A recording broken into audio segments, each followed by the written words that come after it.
A gente está aqui em ritmo de celebração, né, para o lançamento do nosso livro hoje. Então, quem quiser pegar a sua cervejinha e taça de vinho para brindar com a gente aqui, super convidade. Então, minha gente, chegou a hora, a gente já vem anunciando há um tempo esta criança que está para nascer e chegou agora o momento, né, de entregar ela para o mundo. Estou muito feliz de ver aqui alguns rostinhos conhecidos, outros nem tanto, outros que eu não vejo há muito tempo. Muito feliz de ter todos vocês aqui para a gente fazer este lançamento. Então, como é que vai funcionar o nosso encontro hoje? A gente vai trazer para vocês um pouco de contextualização, um pouco de história sobre o que que é esse negócio de hacking cultural, de onde é que veio isso, o que trouxe a gente até aqui. E a gente vai apresentar para vocês o livro, obviamente. Vamos falar um pouco sobre a estrutura do livro, que não é uma estrutura muito convencional, a forma como ele está, né, sendo apresentado e entregue. E depois a gente vai abrir para uma conversa com vocês, a gente vai ouvir reações, comentários, perguntas e qualquer coisa que vocês queiram contribuir no nosso encontro, beleza? Então, sem mais delongas, eu quero convidar você, Barão, para fazer a nossa abertura aqui, nosso grande contador de história, para falar um pouco para a gente sobre esse papo de hacking cultural. Qualquer coisa que você quiser partilhar conosco sobre este tema, manda brasa aí, querido. Valeu, parceiro. Bom, que bom aí, galera. Tá com vocês. Aí ver um monte de rostinho que eu conheço também, várias pessoas que eu não conheço, mas já ouvi falar também, outras pessoas que eu também não ouvi falar, mas que bom que você tá aqui também. Bom, tô super feliz aí, né, de estar aqui com vocês. Para quem não me conhece, eu sou o Barão, sou um dos sócios aí da Targetio. E, puta, quando o Ravi me chamou aqui, falou, cara, faz uma abertura aí pra gente, né? Vamos lançar o livro, então faz uma farra. Pô, já fiquei mega lisonjeado aqui, né? História. Eu não tenho apresentação, tá? Eu vou falar coisas aqui pra vocês, aí fiquei à vontade também para interagir aí comigo. Vamos fazer disso aqui um negócio mais divertidão, assim. Aí o Ravi me chamou, eu fiquei super lisonjeado, né? Porque eu falei assim, pô, vou estar eu, o Ravi, o Rod, puta, são pessoas que eu admiro para caralho, assim, né? Meus sócios, meus companheiros né, de jornada, vão ter meus outros sócios, minhas outras sócias lá também, né? Aqui eu já vi que tá a Tami, a Fabi, o Montenegro, Davi aqui, não sei se a Taninha também tá aqui. Bom, enfim. Mas eu fiquei felizão, né? Falei, "Mas, pô, imagino que vai ter bastante gente, clientes.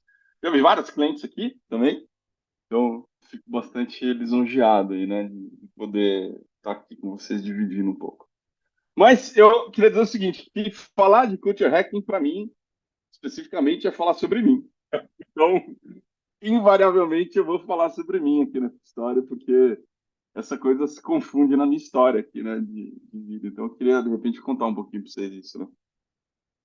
Eu acho que uma das primeiras coisas que eu descobri, assim, tem tudo a ver com esse tema, é que, descobri por meios próprios, né, sem alguém me falar, é que eu sou um transgressor.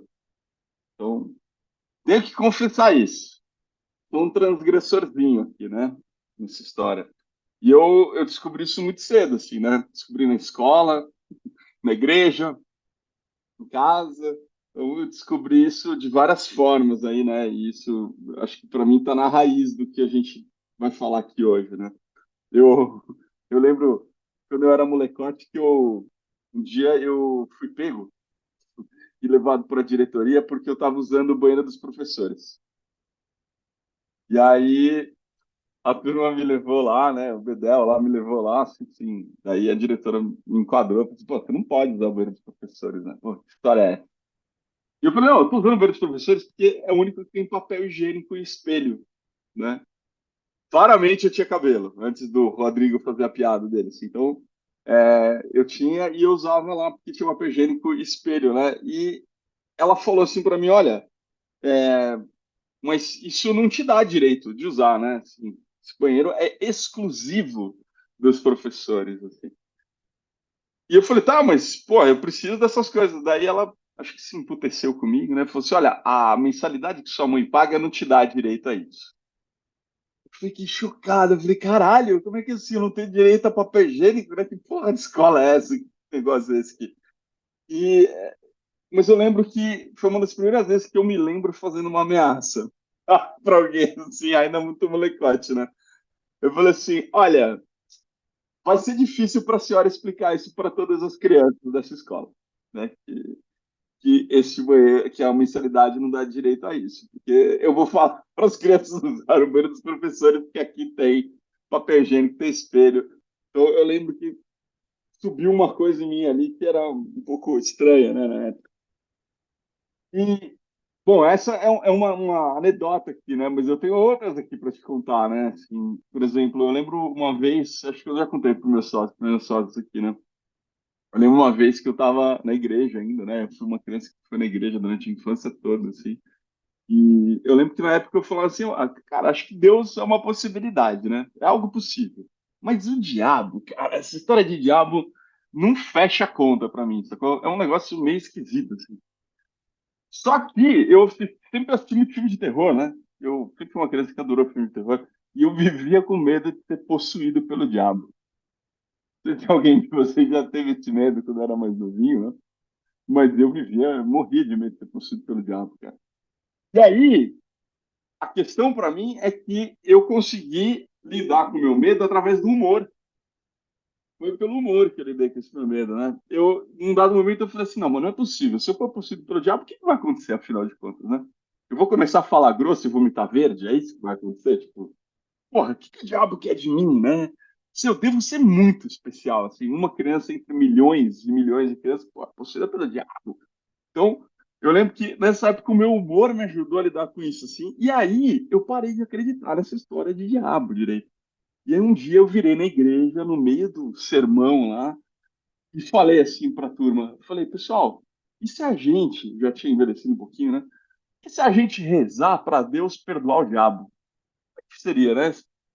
E Deus resolveu perdoar o diabo, a gente reza pro diabo, e aí Deus perdoa ele e acabou o problema, meu. Ninguém mais adoece, ninguém morre, não tem mais porra nenhuma. Tá?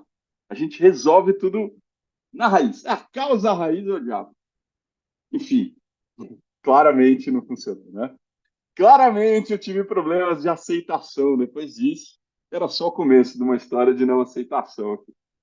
Mas acho que o ápice dessas tretas de criança que eu queria contar foi o dia que eu tive um plano brilhante para deixar de apanhar da minha avó. Minha avó me dava uma chinelada, né? Aquele amor de vó. E aí um dia eu tive um plano brilhante. Eu falei assim, cara, sabe o que eu vou ver? Eu vou esconder todos os chinelos da casa. E aí eu quero ver se o chinelo vai cantar, porque eu vou esconder esses chinelos, né? E aí ela vai ter que falar comigo. Não vai mais funcionar a porrada. E esse funcionou. Esse experimento funcionou. Mas de qualquer forma, né, essas coisas elas têm um fio em comum assim, que eu queria dividir com vocês, que para mim fala de mim, mas fala também dessa prática que a gente vai explorar hoje aqui, que é essa proximidade de estrutura e de comportamento e pressupostos, né? Essas coisas estão muito misturadas assim na nossa vida. As estruturas que a gente tem à disposição, os comportamentos que a gente acaba manifestando, né, em função disso, e os troços que a gente acredita, né, como verdade, assim, algumas até indiscutíveis. Eu posso dizer que eu não conhecia nenhum desses nomes bacanudos, né, pressupostos, artefatos, estruturas e tal, mas eu intuía que tinha alguma coisa ali, né? Eu intuía que tinha alguma coisa ali misturada que, de alguma forma, se eu mudasse, se eu escondesse o chinelo, alguma coisa aconteceria de diferente, né? Se a gente mudasse ali a reza, talvez algo mudasse. E, porra, eu vou usar um banheiro que tem as coisas que eu preciso. E aí, hoje, para mim, é muito louco assim, olhar para o nosso livro, né, que a gente vai explorar junto daqui a pouco. E agora, assim, depois de tantos anos tateando umas coisas assim, para mim, eram muito novas, né? Muito interessantes, mas também, assim, super incompreensíveis, né? Assim, eu não entendia elas direito, algumas eu continuo não entendendo. Então, algumas eu continuo tateando na esperança de descobrir como funcionam, mas eu queria dizer que eu nunca perdi esse espírito curioso. E eu acho que esse é um pouco do convite para vocês. Será que dá para a gente acessar um pouco aí essa criança que ainda está aqui dentro, né, de cada um de nós, assim, essa curiosidade, e falar, porra, e se a gente experimentasse mais? Criança é mestre, né, de experimentar coisas, assim, experimentar brincadeira, fazer os seus experimentos. Depois a gente fica adulto e fica chato pra caralho, né? Cético pra caralho, não acredita em nada, precisa de provas, evidências, dados, pesquisas científicas, duplo cego, não sei o quê, para acreditar, às vezes, em uma coisa que, porra, faz super sentido, né? Então, eu queria dizer para você que tem algo de intuitivo nesse trabalho. Tinha no começo e ainda tem. Tem algo de experimental desde o começo e ainda tem. E algo de contracultural, né? Tem alguma coisa meio rebelde aqui nessa prática. Eu acho que a única coisa que mudou, não sei se meus parceiros aí, e minhas parceiras que estão com a gente, estão comigo nesse tempo todo, concordam, mas a gente só tem mais histórias para contar hoje, né? A gente não tem nenhuma grande descoberta incrível, super comprovada, mas a gente tem muitas histórias, né, de campo, assim, de coisas que funcionaram para a gente, coisas que não funcionaram. E eu acho que esse livro é um pouco assim, eu vejo ele, né, como um reflexo da nossa prática.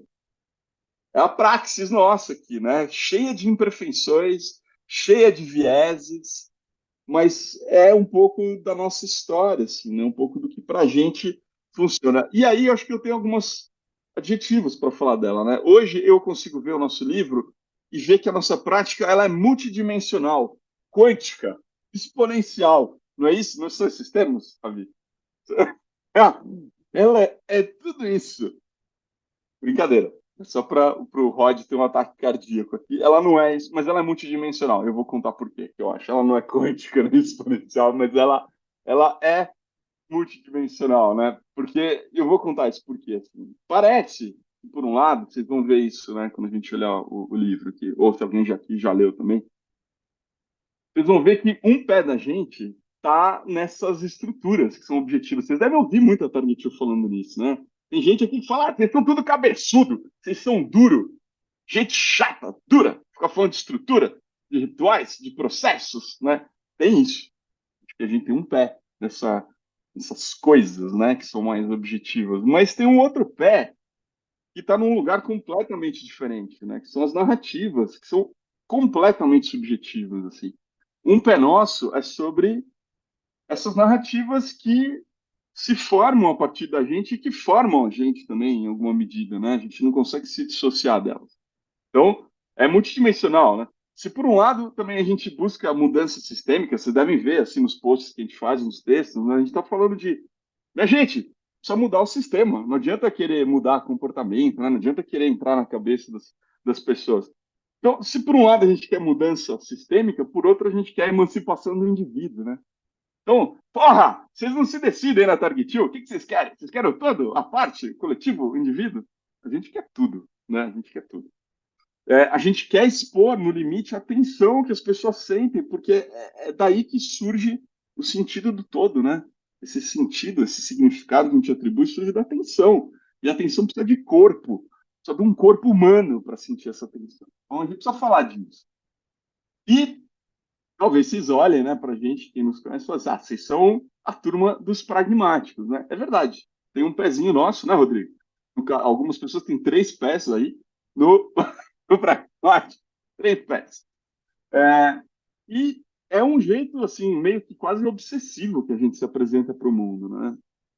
Afinal de contas, a grande pergunta para a gente muitas vezes é: o que, que funciona ou não funciona para mudar a vida das pessoas, né? E nessa hora é um lado pragmático que surge. Mas também tem um outro lado, que eu não sei o quanto que vocês veem e que está presente no livro, que é essa implicação da gente com a ética. Essa prática de hacking cultural, ela esbarra o tempo todo na ética, né? O que que é essa ética? Como é que a gente se encontra com essa ética? Então, assim, para mim, esse é uma coisa que está no cerne da nossa prática. Eu, pessoalmente, tive resistência durante muitos anos em falar sobre hacking cultural, justamente por questões éticas. O que eu menos queria era que a gente tivesse uma cambada de gente falando: ah, agora eu tenho superpoderes aqui para manipular pessoas. Agora vocês vão ver. Vou manipular a porra toda. Né? Tá todo mundo perdido. Por outro lado, eu via a gente sendo manipulado o tempo todo, né? E eu não queria também. de alguma forma, sustentar essa porra e não fazer nada com isso, né? E eu acho que esse lugar é um lugar que a Target Hill se coloca bastante. Não é raro, inclusive, a gente recusar projetos. Meus sócios e sócias não me ajudam a mentir sozinhos, eles mentem comigo. Não é raro a gente recusar projetos, porque a gente olha e fala, carece de ética, né? Não carece de dinheiro, mas carece de ética, e aí não dá, não fecha a conta nossa, né? Não fecha a conta interna aqui no fim do dia. Então, no fundo, eu queria dizer para vocês que essa prática nossa de culture hacking, ela é profundamente transgressora, né? Se tem uma palavra que eu acho que sintetiza bem, ela é transgressora e eu me orgulho para caralho disso. Tenho que dizer. Eu acho que ela transgride assim, no sentido de trair, tá? No sentido de trair.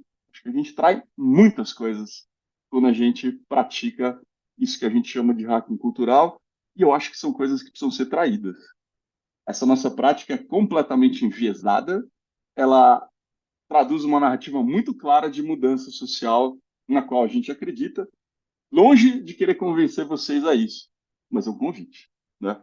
Então, eu acho que, por exemplo, ela transgride no sentido de convidar a gente a apreciar narrativas possíveis sobre a nossa realidade, né?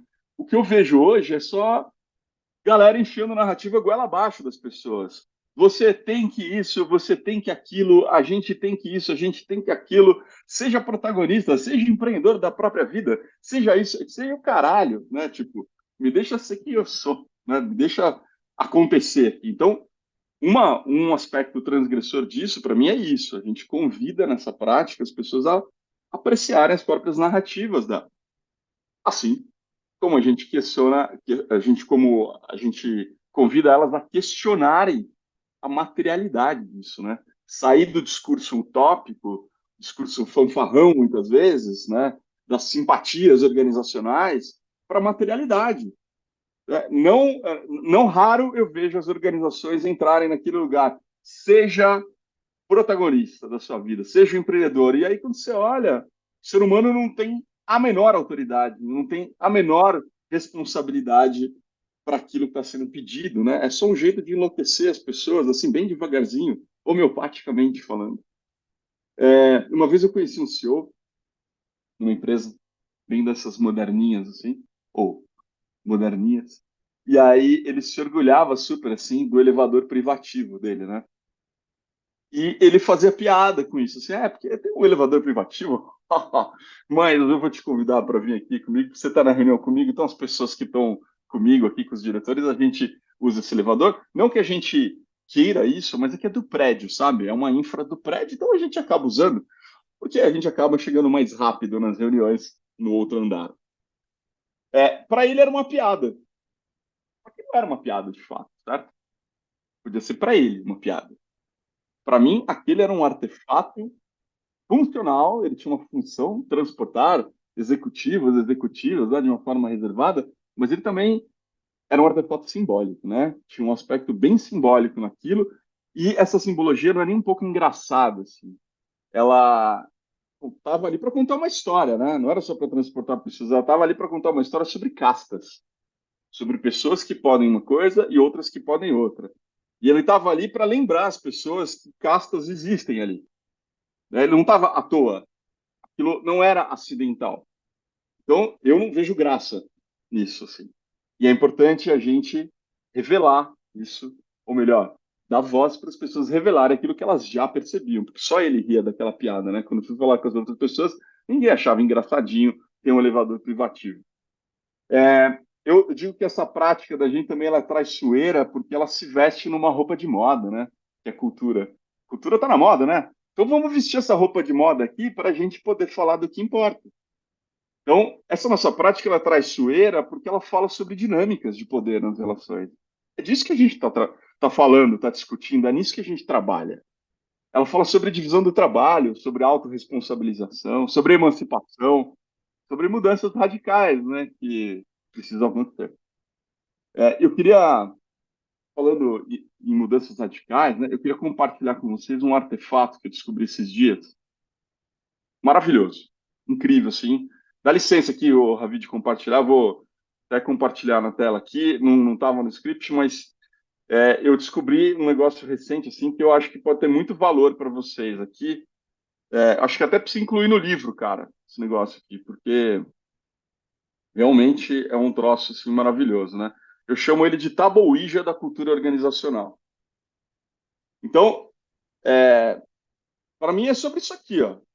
Cultura organizacional, ela é tipo um fantasma, né? Ela é responsável por muitas coisas, assim. Então, para a gente se comunicar com ela, a gente precisa de uma tábua Ouija especial de cultura organizacional, onde a gente pergunta o que a gente quiser para o fantasma da cultura, essa entidade, esse ser que passa pelos nossos corredores, né? E que molda as nossas vidas e diz quais são os valores a serem perseguidos, quem a gente deve ser, quem a gente não deve ser. Mas cuidado, né? Fantasmas tendem a ser temperamentais. Então, depois, se vocês quiserem, vocês façam uso com muita cautela. Põe de sal grosso antes e depois, porque lidar com fantasmas da cultura não é um negócio fácil. É, apesar disso, eu acho que tem uma similaridade, né, da cultura com os fantasmas reais, assim, que existem dentro da gente, assim, né? Não esses fantasmas dos filmes, mas os fantasmas que a gente carrega na nossa vida adulta, assim. Então, é zoeirinha de verdade, sabe? Zoeirinha de verdade. Então, acho que a primeira coisa é que a cultura e fantasmas são insubstanciais. A gente precisa lidar com isso. Quando a gente fala sobre cultura, é um discurso meio vazio. Talvez a gente devesse olhar para aquilo que traz materialidade, permite a gente narrar esse troço que a gente chama de cultura. A cultura e os fantasmas são tratados como oráculos, né? Que sabem dos paranauê, das coisas assim. Então, vamos perguntar para o fantasma aqui, ele vai me dar a resposta. Vamos perguntar para a cultura usando a nossa tábua Ouija e ela vai dizer para a gente qual é o caminho a seguir, né? Vide lá as bússolas dos valores, os troços na parede, né? Que dizem ali, só siga isso que você vai ser feliz na vida. É, só que é aquela história, né? Os fantasmas da cultura são geniosos, né? São mais geniosos do que os gatos, eu diria, assim, né? Sempre do jeito dele. Não se deixam capturar em lugar algum. Então, se você vê a cultura capturada em lugar ou fantasma, duvide. Né? Eles adoram ficar pregando peça aí nos viventes. Então, não é raro, né, ver as pessoas falando: olha, estava tudo certo até que a cultura impediu a gente de fazer o que deveria. Tava tudo funcionando, a estratégia estava super bonita, mas a cultura não deixou. A gente mudou toda a tecnologia, mas a cultura não deu tração. Né? Então, enfim, eu acho que da mesma forma esses fantasmas reais que vivem na gente, né, a gente precisa entender um pouco mais sobre como é que a gente, cada um de nós, cria e sustenta esse troço que a gente chama de cultura. E tem um pedacinho nosso, né, nisso aí. Um pedacinho que é inalienável, um pedacinho que não dá para eu fingir que não é meu, que eu não tenho parte nisso. Assim. E aí, essa nossa prática pressupõe que as pessoas se impliquem totalmente nas suas histórias, nas suas tensões e nessa cultura que elas ajudam a criar, semear. Eu queria de verdade assim dizer para vocês que eu espero que a gente tenha preparado um troço legal para vocês também, que para a gente já é legal. Estava falando para o Ravi antes de começar que eu me diverti pra caralho assim, com esse livro. Assim, se ninguém mais gostasse, eu já ia ter orgulho dele, ia falar: puta, eu me orgulho desse negócio. Já gostei disso aqui, né? Essa coisa de conversar com o livro, Ravi, puta que pariu, cara. Que troço legal isso. Puta, eu achei muito foda isso. Então, eu espero que vocês curtam também, que vocês também vejam o valor. Eu não espero que vocês concordem, eu não espero nem que vocês simplesmente gostem disso, mas se vocês toparem conhecer e se aventurar com a gente, eu acho que vai ser muito foda, porque eu vejo bastante espaço para a gente criar coisas bem legais juntos. Antes de passar a bola aqui para a gente dar uma explorada no livro, né? Estou só fazendo teaser, spoilers, afim. Eu queria deixar a gente com uma com companhia de um bigodudo que eu gosto muito aqui. É o bigodudo, meu bigodudo favorito. E tem um recado para a gente aqui. Bem no fundo, seu Paulo Leminski, bem no fundo. No fundo, no fundo, bem lá no fundo. A gente gostaria de ver nossos problemas resolvidos por decreto. A partir dessa data, aquela mágoa sem remédio é considerada nula e sobre ela, silêncio perpétuo. Extinto por lei todo remorso Maldito seja quem olhar para trás. Lá para trás não há nada e nada mais. Mas problemas não se resolvem. Problemas têm família grande. E aos domingos saem todas para passear. O problema, sua senhora e os outros pequenos probleminhas. É sobre isso, minha gente. É sobre isso. É sobre o que está na poesia, é sobre o que está nos artefatos, é sobre a gente, né? Vamos junto aí. Valeu. Uhul! Salva de palmas pro Barão. Maravilha.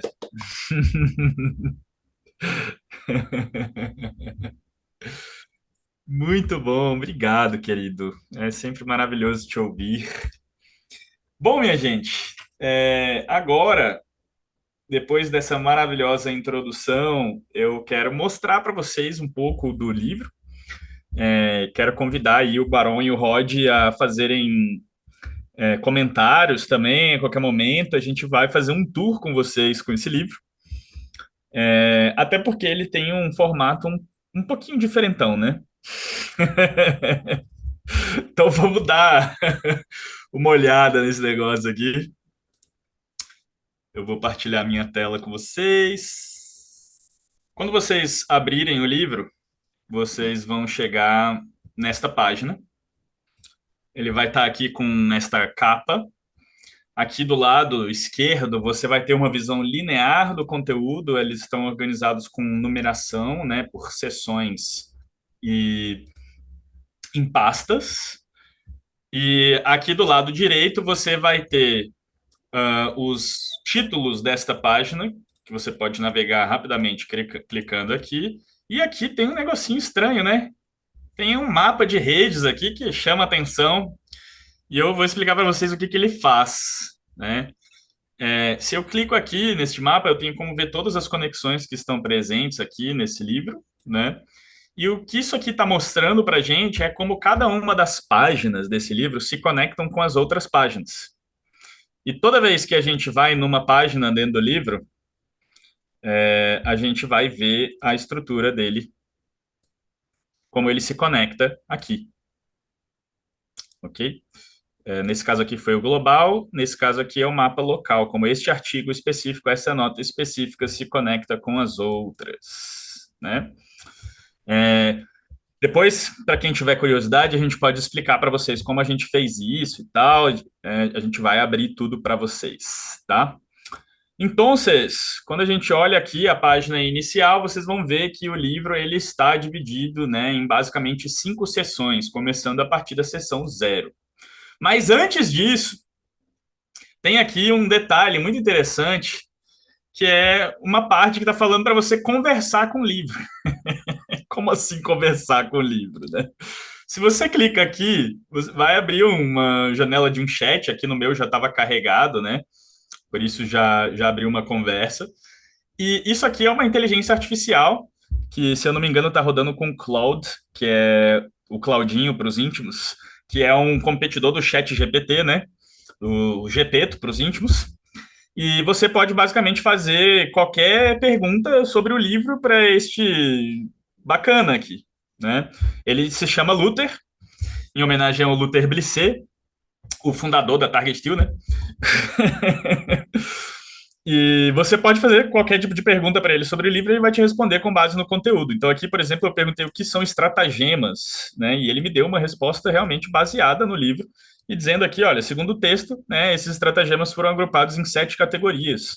E aí eu posso ir lá e perguntar e quais são os estratagemas da categoria arquitetura de escolha. Espero que ele me responda, hein? Vamos testar. Espero que esteja certo. Tchananã! O Rod tá suando, ele dá uma olhada Ai, na meu tela. Deus. Vamos lá, velho. Uhul! Aê, acertou, acertou. Uhul! Ele sabe mesmo, galera! Ele sabe, velho! Aleluia. Ufa. Nossa! Então, minha gente, basicamente vocês têm uma inteligência artificial que ela conhece, né, o livro. Rod, você quer comentar um pouco aqui sobre isso, alguma coisa?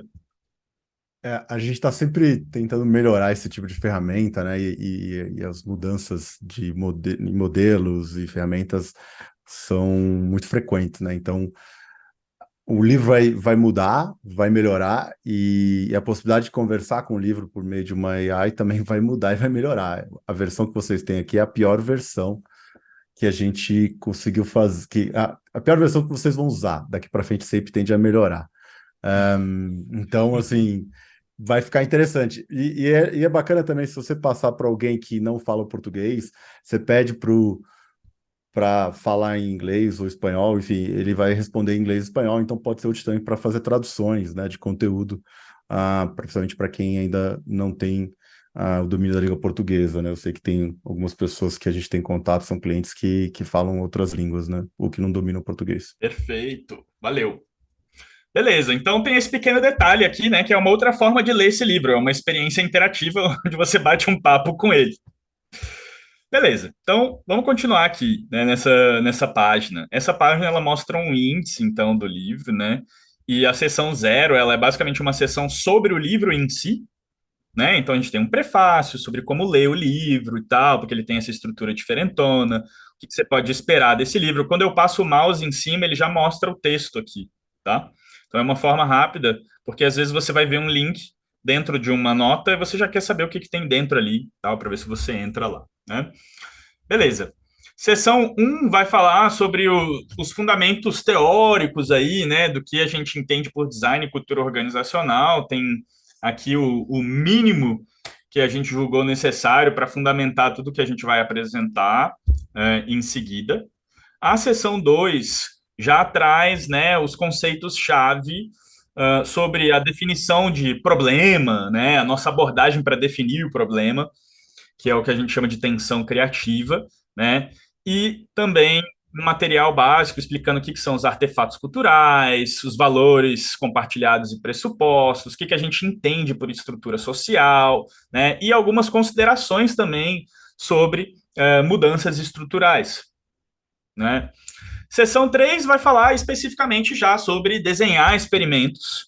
E aí aqui a gente apresenta, então, a nossa abordagem estruturada para desenhar experimentos, né? A gente vai definir o que é uma intervenção estrutural, fazer uma distinção entre experimento e plano de ação, algumas dicas, né, sobre o que a gente pode considerar quando a gente quer desenhar um bom experimento, os princípios e tal, e o método em si, onde a gente utiliza o canvas de experimento e tal, e pode estruturar os nossos experimentos, beleza? E aí a seção 4 tem a parte de hacks e estratagemas, onde a gente traz para vocês uma biblioteca de técnicas baseadas na ciência comportamental, psicologia social e várias outras áreas que te ajudam a disseminar esses experimentos, a vender esses experimentos, né, e a aumentar as chances de ter aceitação e receptividade desses experimentos quando você for rodar eles dentro do espaço, né? Então, o livro, por enquanto, ele é feito disso. Eu quero reforçar aqui algo que o Rod trouxe ali, né? A gente escolheu colocar o livro nesse tipo de formato que a gente chama de jardim digital ou digital garden, porque essa abordagem que a gente está desenvolvendo, esses métodos, eles mudam muito rápido. Eles estão em constante evolução. Então, se a gente publicasse um livro impresso de primeira com isso, a gente rapidamente ficaria arrependido. Porque a cada edição que a gente faz do Culture Hacking, por exemplo, muda substancialmente muitas coisas. A gente vai aprimorando, né, as coisas, refinando e tal. Então, você pode esperar que esse material ele seja constantemente atualizado. Inclusive, tem um disclaimer aqui sobre isso, né, trazendo essa natureza mutável desse material. Então, a gente ainda pretende colocar uma seção 5, por exemplo, que vai falar sobre monitoramento e avaliação de experimentos, e a gente ainda quer refinar algumas outras coisas aqui para a gente poder considerar, de fato, lançar uma edição impressa para aqueles que gostam de ler e ter, né, um material impresso. Eu mesmo sei que eu vou adorar ter isso. Mesmo que eu continue nômade, eu tenho que carregar ele por aí, eu vou querer ter essa cópia. Fetiche, é um fetiche, né? É. Hoje, para vocês terem uma noção, a gente está com um conteúdo para um livro de 200 páginas, a gente deve chegar em 250 páginas, mais ou menos, de um livro em formatação mais padrão. E é legal, eu acho que é interessante mostrar um pouco sobre o que o Digital Garden, né? O que o Jardim Digital propõe em termos de nomenclatura até de o quanto que esse conteúdo deve se modificar ao longo do tempo, né? Então, fala um pouquinho disso, Ravi. Perfeito, perfeito. Então, veja bem, diferente de um blog, onde normalmente você publica blog posts e eles somem a partir do momento que eles são publicados, né, eles ficam ali afundando. Aqui a gente tem um livro digital, onde as notas e os posts que estão dentro deste blog, eles podem ser atualizados com o tempo. E a gente vai categorizando, né, cada uma dessas notas por um nível de maturidade. Então, a gente tem aqui alguns conteúdos que a gente considera eles já árvores dentro desse jardim, né? Eles já estão consolidados. Alguns são umas mudinhas jovens, outros são apenas mudinhas, né? Mudinha jovem é uma mudinha crescidinha, e a muda é aquela que acabou de se desenvolver, né? E a gente tem conteúdos que às vezes eles caducam, então eles murcham dentro desse jardim, né? Mas ainda assim a gente quer manter aqui para referência, para você poder ver como o método foi evoluindo, como o conhecimento foi mudando, né, e tudo mais. E a gente também tem conteúdos que às vezes a gente importa de outros lugares, a gente pega referências de outros lugares que não são nossos, então eles não mudam. E isso são pedras no nosso jardim, né? E aí, claro, você tem algumas notas, como essa aqui, que elas referenciam outras notas, né? E a gente chama essas notas de marcos, ok? Então, o material que está aqui, ele vai constantemente ser atualizado e você vai poder ver também, olha só os ícones que estão aqui. Isso aqui é uma mudinha, né? Esse artigo aqui sobre design organizacional. Ele ainda vai mudar muito, provavelmente, né? Esse aqui já é uma muda jovem de cultura, né? Agora, esse aqui, como trabalhamos a cultura, ele já é meio que uma árvore, porque a gente meio que já entende como a gente trabalha a cultura. A gente não sabe bem o que é, mas a gente meio que está convencido que a gente entende, né? Talvez a gente mude de A ideia. gente improvisa bem, né? A gente improvisa bem. É isso aí. Então, esse é o conceito de Digital Garden, né, ou jardim digital, e é assim que esse livro está sendo publicado, mas a gente quer, primeiro, né, esse material que vocês estão vendo aqui, ele é um material gratuito, todo mundo vai ter acesso a ele gratuitamente, ele está licenciado aqui com Creative Commons. A gente está utilizando uma licença que a gente permite a adaptação, inclusive com fins comerciais, né? É, e a gente também vai liberar e explicar para quem quiser fazer um livro como esse, utilizando um Digital Garden, também fazer, inclusive com inteligência artificial, né? A gente não quer esconder nada disso. Quem já acompanha o nosso trabalho sabe que a gente geralmente tende a partilhar, né, todas as nossas descobertas, porque a gente quer fortalecer esse ecossistema, para que tenha cada vez mais pessoas fazendo coisas legais e publicando coisas legais, né? E além disso, a gente quer ter uma versão diagramada, preparada para uma leitura como um livro, onde você pode ler no seu Kindle, por exemplo, como um e-book, né, ou no seu tablet. E a gente quer lançar isso também nas distribuidoras de livros, como a Amazon e etc. e tal, os grandes impérios capitalistas. E a gente também quer naturalmente ter algumas edições impressas, né? Então a gente vai, quando a gente chegar num ponto, agora a gente vai lançar o livro, a gente vai receber feedback da comunidade. Então aqui no livro também você pode colocar comentários, né? Dentro das notas. Aqui embaixo você pode vir aqui comentar e você pode inclusive iniciar um debate. Já está ali escrito, ó, inicia o debate. Tá. Ô, Ravi, mostra aí, dá até para iniciar o debate com um GIF animado, assim, colocando um meme. É incrível, Ó, põe assim. aí, põe o meme Esse, aí. Põe o meme bota aí, aí. bota aí, bota aí. GIF, Põe o meme que eu quero ver. oh my God! Esse de Oh My God, gente. Não precisa ser Os chato o comentários, debate. claro, eles são moderados, né, galera? Ah, pô. Isso Mas modera. sim, mas é isso, mas pode rolar, tá ali. As pessoas podem reagir, comentar e ajudar a gente a evoluir esse livro. A gente também vai ter um canal no Discord dedicado exclusivamente ao livro. A gente tem uma comunidade no Discord, onde quem quiser falar, discutir mais de uma forma mais aprofundada sobre os temas que estão aqui, né, e puxar discussões mais aprofundadas, podem fazer isso no Discord também, tá? E aí, com base nisso, com base nesse período de teste, que vai ser aí mais ou menos até fevereiro do ano que vem, né? A gente vai, então, botar energia para chegar numa edição boa o suficiente para imprimir, ok? E a gente vai lançar uma primeira edição impressa deste material que vocês estão vendo aqui. Inclusive, vai ser feito num processo de crowdfunding. Vamos precisar muito da ajuda de vocês aí para isso, porque lançar livro hoje por editora não é para qualquer um. Eu acho que é isso, minha gente. Vocês querem trazer mais alguma coisa aqui sobre o livreto? Não sei, eu acho que não, cara. Você cobriu tudo, assim, você e o Rod, assim. Para mim, eu não consigo, depois que você me apresentou esse formato, Ravi, eu não consigo imaginar a gente descrever uma prática que está, de alguma forma, mudando de outro jeito, cara. Assim, eu não consigo imaginar, porque é isso, né? A cada semana a gente tem alguma coisa que aconteceu, alguma coisa diferente, alguma coisa que traduz algum aprendizado, né?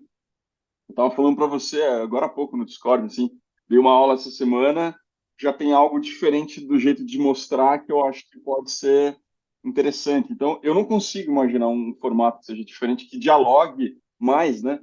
Pessoas iniciam um debate sobre o livro e conversam com o livro, chamam outras e, puta que pariu, não sei. Então, não tem nada, você falou tudo. É uma coisa que eu acho que é legal citar também, a gente está abrindo mão ou abolindo o uso de e-books, tá?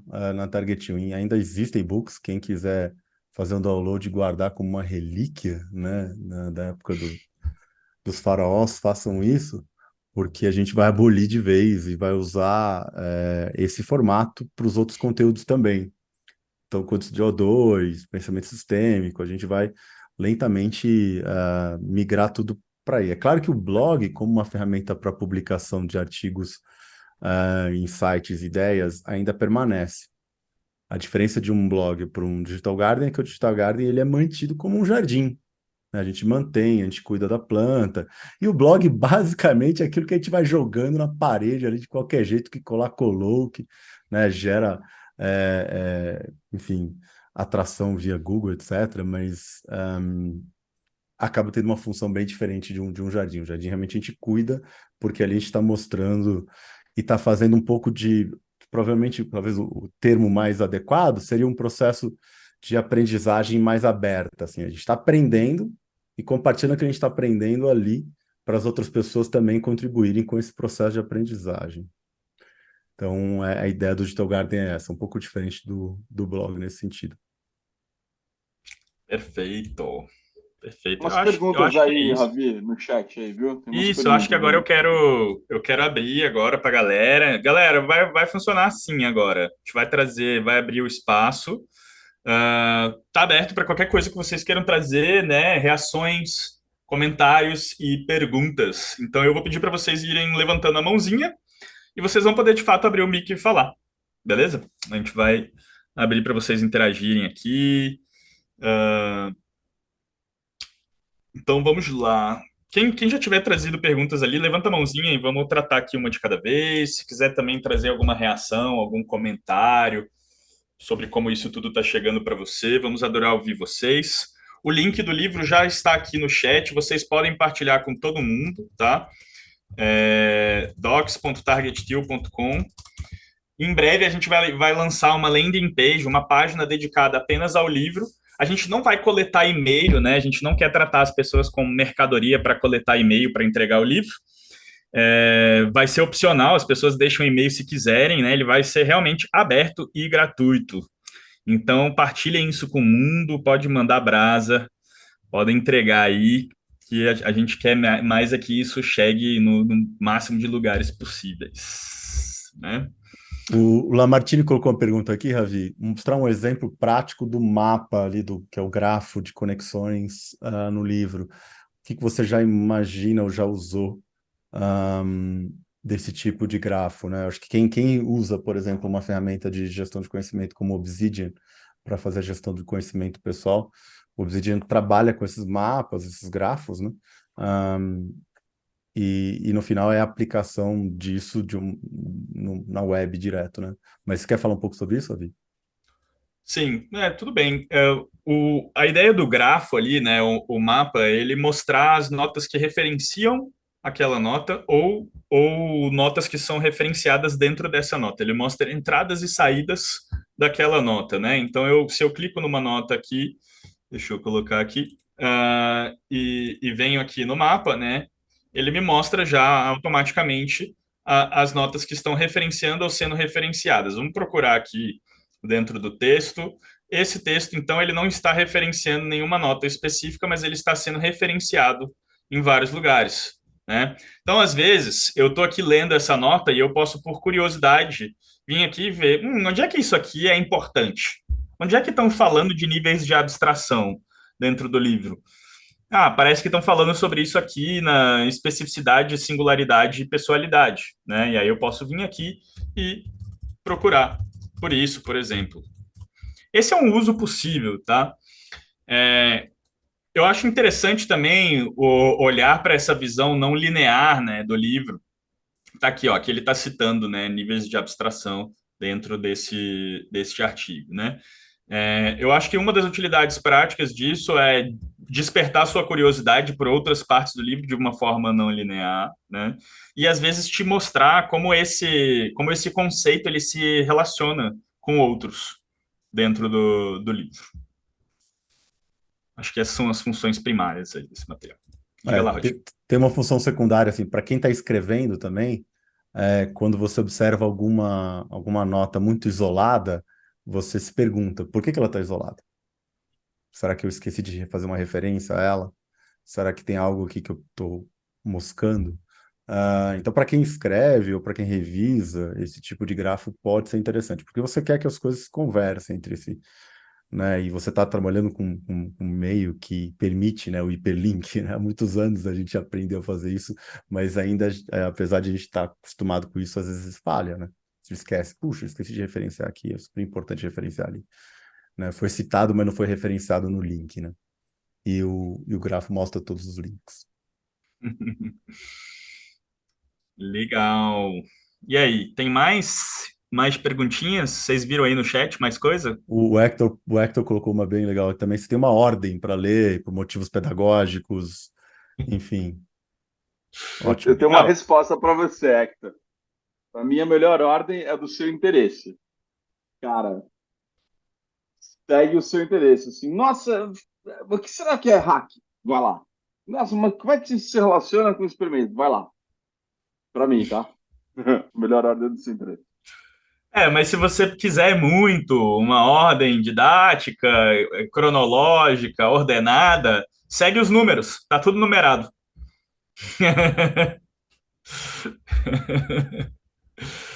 A Raquel levantou a mão. Opa, traga, Raquel. Tá Mutada, sem som, querido. Raquel. Mutei. Aí. Tô encantada. Parabéns, adorei, adorando. Eu, como alguém escreveu aí no chat, vocês estão subvertendo a ordem editorial, né? E eu fiquei curiosa para saber um pouco mais da história desse Digital Garden, embora eu já tenha visto que eu posso buscar isso no livro, Sim, e, e saber como é que é essa questão de ISBN, registro na biblioteca, essas coisas que a gente aprende que tem que fazer quando lança um livro. E perfeito. outra, sei lá, blockchain para patente, sei lá, coisas assim, se bem que você tem, enfim, é inovador demais para mim, então eu quero saber como é que se dá essa transgressão dessas coisas já estabelecidas. Obrigada, Sim. parabéns. Beleza, querida, valeu. Então, esse movimento de Digital Garden, ele na verdade é um movimento bem antigo na internet. Ele já está rolando aí há uns 25 anos, né? Desde do final dos anos 90 que a galera já fazia isso. Antes eles faziam isso com notas em HTML, né? Que é uma linguagem de programação bem básica e tal. E aí depois a galera foi adaptando wikis. Inclusive, o Lamartine fez um comentário sobre o wiki ali, e realmente é um conceito de Wikipedia, porque a Wikipedia faz isso, né? Ela geralmente só não é apresentada com uma visão linear, né? Como que é o que a gente faz ali com o livro também, né? E a visão em redes. Então, o movimento em si do Digital Garden, né? Ele já é bem antigo. Se você pesquisar depois sobre isso, se você bota Digital Garden book writing na internet, é fácil de achar, né? E aí, como é que funciona a questão de registrar o ISBN, etc. e tal? Para registrar, você teria que realmente fazer. A gente não tem isso registrado, né, com ISBN ainda, e a gente quando a gente for fazer isso, a gente vai fazer isso realmente com um livro formatado no formato tradicional, tá? Então a gente vai ter, de fato, um formato tradicional também para o livro, né? E a nossa abordagem para isso é da mesma forma que livros comuns eles têm edições, né? A gente vai tratar isso da mesma forma quando a gente achar que faz sentido lançar uma outra edição. A mesma coisa acontece com software, né? O software, às vezes, ele tem uma versão. Então, a gente vai tratar também o livro meio que como um software. Tem a versão 1.0, 1.5, 2.0 e por aí vai, né? E aí, a cada edição que faz sentido, a gente faz um registro novo, lança ele, né, propriamente dito, e distribui nos canais onde livros normalmente são distribuídos. Mas tem um detalhe aqui, que a gente utiliza aqui uma licença chamada Creative Commons, tá? Se você não conhece, ou se vocês não conhecem, vocês podem procurar por Creative Commons e vocês vão ver que é um movimento que tenta propor uma licença de proteção de propriedade intelectual para qualquer tipo de ativo, né? Onde você tem diferentes tipos de licenças e isso basicamente te protege desde que você publique isso em algum lugar oficial. Por exemplo, o nosso livro está publicado no GitHub, que é uma plataforma de código livre, onde a gente trata, né, publica o livro ali também. Então, historicamente, não tem. Se alguém tenta roubar esse conteúdo da gente e dizer que foi ele que fez, a gente tem como provar que não é o caso. E a gente tem como utilizar, né, a licença Creative Commons para nos defender em relação a isso. Ela já foi acionada em vários casos específicos com diferentes tipos de materiais no mundo inteiro, né? Então, eu realmente recomendo aí. E é um tipo de licença que favorece o compartilhamento de propriedade intelectual, né? Tudo que a gente faz na Target Deal está registrado com essa licença. Todo o nosso material, todos os nossos métodos, todos os nossos conteúdos, né? Eles são publicados com essa licença. Como eu falei para vocês, essa licença específica que a gente usa, ela permite a adaptação do material, inclusive para fins lucrativos. Então, se alguém quiser... Vai lá, Rod. É muito legal quando a gente vê algum material na internet, né? Que a gente fala, nossa, parece o nosso, aí no final tem a nossa citação, assim, a gente fica muito feliz, assim, né? Tipo, adaptado do material targetil, é muito bacana, assim, né? As pessoas não precisam pedir permissão, elas só precisam citar que usaram esse material como referência. E isso é suficiente para seguir as regras da Creative Commons 4.0, né? Uhum, uhum. Isso é muito legal, né? Não tem nada mais babaca do que aquelas cópias infindáveis de Xerox que a gente tem, escrito assim, é expressamente proibido copiar esse material, né? Não faz sentido. É isso. É isso. Até porque também a gente reconhece que a gente não criou nada disso do nada, né? No veio do éter. No veio do éter esse trabalho. Legal, é isso aí. Aí. E mais? Teve mais alguma aí que vocês viram? Tô vendo muito amor pra gente aqui. Tem, Como ler o livro em inglês. Como ler o livro em inglês. Então, por enquanto, para ler o livro em inglês só com o chat, tá? Pode fazer perguntas no chat para ele em inglês, ele vai responder. Pode fazer em chinês também, ele também vai responder. Ele fala qualquer língua. qualquer não. Ele fala umas 80 línguas. Tem língua que ele não Umas fala. 80, vai. Mas qualquer, né? Tem mais de 80 no mundo. Mas a gente deve sim fazer. Eu acredito que vai ser muito provável que a gente lance com a primeira edição em papel, a gente lance uma edição em inglês. Eu acho que vai valer a pena para a gente alcançar alguns públicos que hoje a gente alcança pouco, né? Uhum, uhum. É isso aí. A gente tem uma canadense, né, na Target Steel, a gente vai encher o saco dela para fazer a tradução e a revisão. Para ficar realmente traduzido por um nativo. E em breve a gente quer lançar isso para o resto do mundo. Isso aí. E aí, tem mais? Quem dá mais?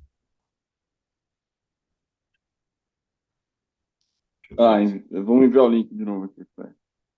Manda o link aí de novo. A gente vai mandar por e-mail também, todo mundo. Deixa eu Podem perguntar partilhar com mais, você. então. Uhum. para um livro, um romance, um livro que não é técnico, que não é para ensinar alguma coisa, mas um livro de ficção, por exemplo. E vocês acham que ele seria legal num formato desse? E estaria em construção, né?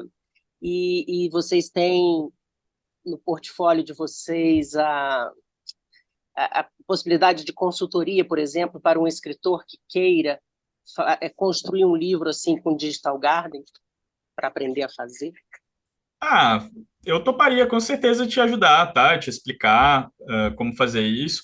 Eu confesso que se você não tiver habilidades e técnicas com informática mínimas para lidar com isso, você ficaria dependente de uma pessoa que sabe operar, tá?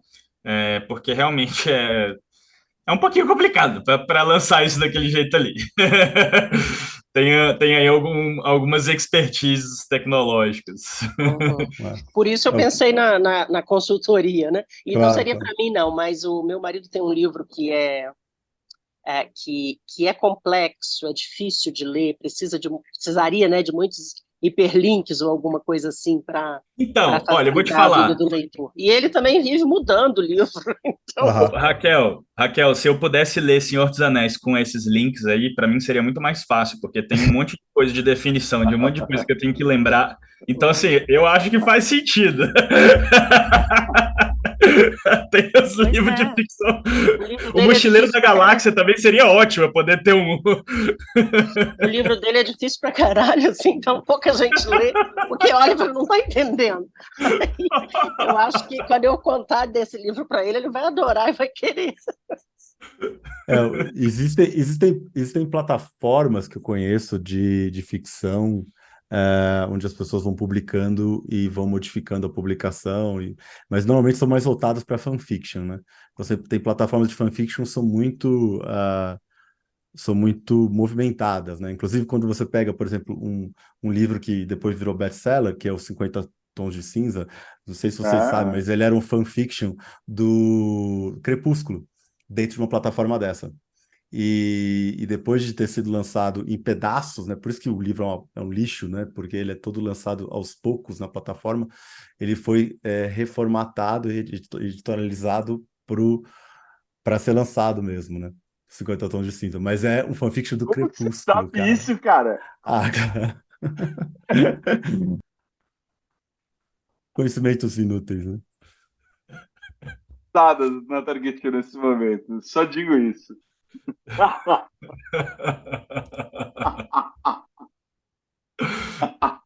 Catedral e ai, ai. Bazar, Lamartine, show de bola. Adoro.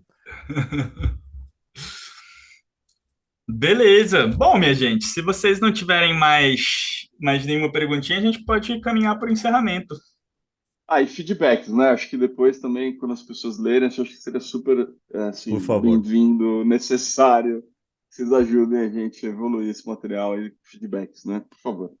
Isso. Tem ali, né, a possibilidade de comentários diretamente na página, então se vocês puderem ajudar a gente com isso, tanto críticas filosóficas sobre o conteúdo em si, sobre a forma, e às vezes até ajudar na correção ortográfica também. É só comentar ali, porque com certeza tem um monte de coisa que passou.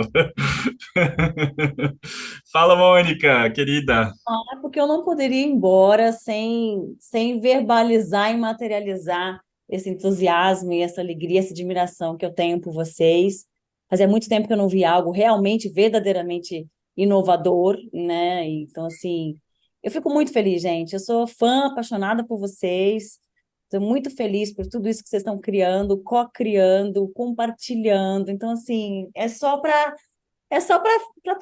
traduzir mesmo a minha emoção e a minha admiração por vocês. Então, assim, gratidão pela oportunidade de estarmos nessa mesma jornada, né, transgressora, evolutiva, radical, quântica, para o Ravi ficar feliz, né, porque é muito lindo, né, tudo isso que está acontecendo. Então, parabéns, gente. Maravilhoso, maravilhoso. Só Valeu, Oh, isso, Mônica. obrigado. gratidão mesmo. Show, show. Obrigado, querida. Obrigado demais. Valeu. Valeu. Minha gente, É isso, então. Eu quero só lembrar vocês que ainda tem muita coisa para vir aí a ser atualizada no livro, né? A gente vai fazer uns comunicados ali no Discord. Quem quiser acompanhar a evolução, trazer as suas discussões, vocês podem entrar na nossa comunidade. Tá aqui o link no chat, ó. O Discord é um lugar onde normalmente fica um monte de jovem gamer conversando sobre jogos e tal, mas ele está sendo cada vez mais utilizado para outras coisas. Ele é tipo um Slack. Nem tão jovens, né, Montenegro? Nem tão jovens. E nem tão jovens, às vezes nem tão jovens também. É tipo um Slack da vida, né? Que a gente utiliza para a nossa comunidade e para organizar o nosso trabalho também. Então, se vocês quiserem participar. Opa, eu coloquei o endereço errado ali. Deixa eu botar aqui. Porra, meu. Tá Target. Tá, esteu.com/comunidade. Só chegando ali, vocês podem participar das discussões e receber atualizações, né? E que mais? Sim, a gente também, né, para quem não sabe, a gente também tem um curso chamado Culture Hacking, onde a gente ensina tudo isso que a gente apresenta no livro com uma abordagem mão na massa, utilizando casos reais. Acho que muitos de vocês aqui já participaram, mas para quem nunca ouviu falar, a gente também tem uma experiência onde a gente oferece tudo isso, né, com uma abordagem bem mão na massa, como tudo que a gente faz. Então, se vocês lerem isso e quiserem praticar isso com outras pessoas, cheguem mais, que a gente tem o curso também. E a gente tem vários outros cursos também, inclusive, né? E acho que é isso, minha gente. Querem trazer mais alguma coisa aqui? Eu posso tirar uma foto nossa, porque eu quero colocar isso também na rede, Claro, né? claro. Dizer do lançamento de um livro assim totalmente excepcional e diferente. Eu acho que as pessoas precisam conhecer e eu sou super multiplicadora e ativista de vocês. Então, eu queria só pedir permissão para a gente não sair com a cara meio torta e eu vou contar até 3 e ver se a gente pode. Beleza, vamos lá. Todo mundo limpa o dentinho, a ver se não tem nada. Vamos lá, 2 assim e foi massa, legal. Show, gratidão. Valeu. Valeu. Então, minha gente, acho que é Valeu, isso. pessoal. Fechamos por aqui. Muito obrigado por virem. Obrigado por prestigiar Valeu, com a pessoal. gente, por celebrar com a gente. Beijo para vocês. Até o Valeu, próximo parça. episódio. Sucesso, hein? Parabéns. Valeu. Até a próxima. Bom, valeu, pessoal.